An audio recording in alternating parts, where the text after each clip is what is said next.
एक पिछले जन्म की सत्य घटना है। एक सन्यासी हुआ करते थे, मदनानंद सरस्वती। मुजफ्फरनगर में काली नदी है, वहां पर एक आश्रम था। 1960-65 के करीब की बात है।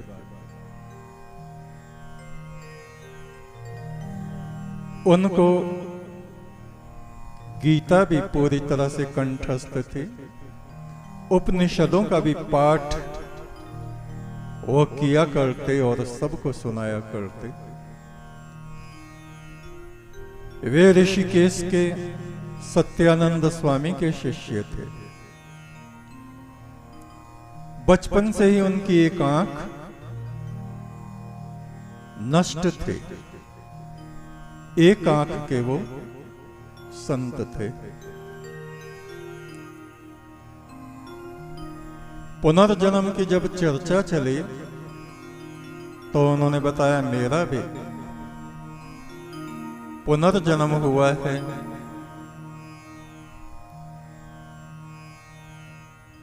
और मेरे पौत्र के रूप में मुझे दोबारा जन्म लेना पड़ा है। पौत्र पोता, कि मैं पहले अपना ही दादा था, बाबा। मेरे पुत्र के कोई संतान नहीं थी। जब मेरी मृत्यु हुई, वो बता रहे हैं बाबा जी, तो मुझे सूर्यास्त के समय चिता में रख दिया। जबकि हमारे सनातन धर्म में, धर्मशास्त्रों में ये कहा गया है कि सूर्य छुप रहा हो या छुप गया हो, उस वक्त मृतक शरीर की क्रिया नहीं करनी चाहिए, अगले दिन प्रातः काल में करनी चाहिए, रात्रि में तो करनी ही नहीं चाहिए।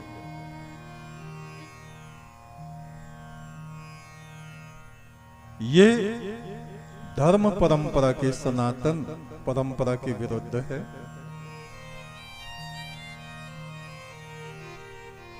उन्होंने कहा, किंतु मेरे घर के लोगों ने इस बात पर कोई ध्यान नहीं दिया और मेरा अंतिम संस्कार कर दिया, जिस कारण से मेरी एक आंख नष्ट हो गई और मुझे अपने पौत्र के पोते के रूप में जन्म लेना पड़ा, और वो भी एक काणे व्यक्ति के रूप में। इस जन्म में मेरा नाम मदन था, तो गुरुदेव ने सन्यास के समय मेरा नाम बदलकर मदनानंद रख दिया। मुझे मेरी मां ने पुत्र के रूप में कैसे पाया, ये भी आप सुनो। कानपुर के देरापुर में मेरा जन्म हुआ। मैं दुबे ब्राह्मण हूं। मेरे पिता मथुरा प्रसाद दुबे थे।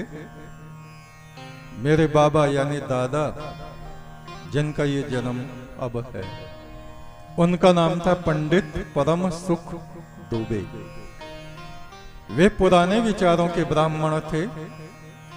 नीचे तक का अंगरखा पहनते थे, हाथ में लाठी लेके चलते थे, सिर पे पगड़ी बांधा करते थे।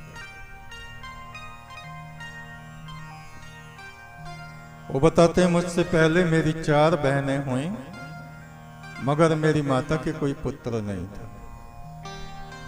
मेरे माता पिता बहुत चिंतित रहते थे कि हमारा वंश आगे कैसे बढ़ेगा। माता बहुत धार्मिक विचारों की थी, साधु संतों की सेवा करती,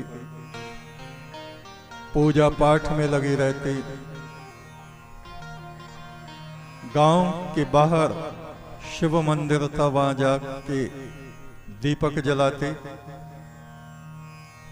आरती करते। और इसी बीच वो महात्मा बता रहे हैं कि जो मेरे बाबा थे, जिनके रूप में मैं अब हूं, कि उन बाबा का स्वर्गवास हो गया।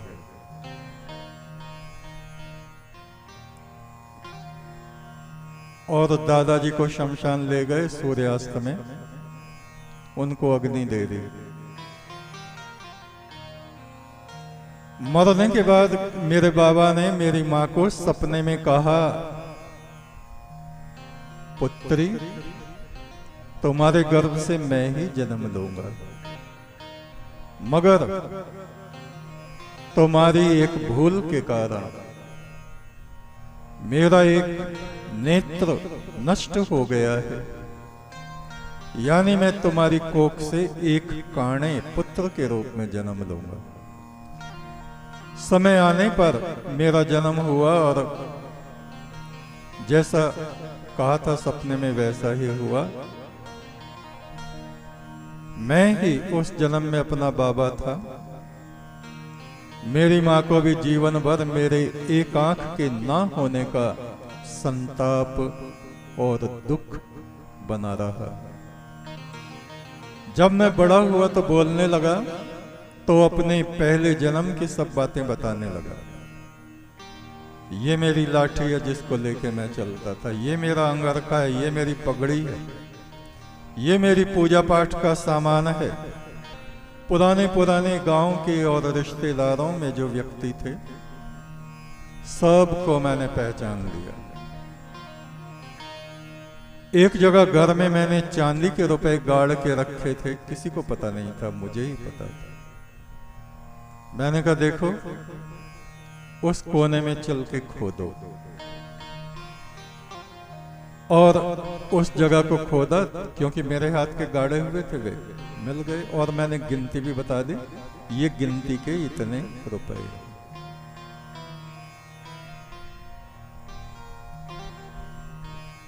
लोगों को कौतूहल होता कि इसको अपना पिछला जन्म याद है।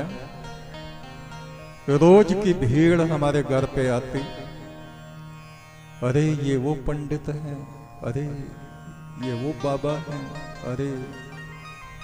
ये सब देख के मेरी मां परेशान हो गई और उसने मेरे कान कहीं ले जाके बिंधवा दिए। और कान बिंधवाने से मेरी स्मृति, मेरी यादगार धीरे धीरे धीरे धीरे धूमिल होती गई। पर अब भी मुझे अपनी वे सब बातें पिछले जन्म की याद हैं। उन सन्यासी ने बताया, मैंने पहलवानी भी की, नौकरी भी की।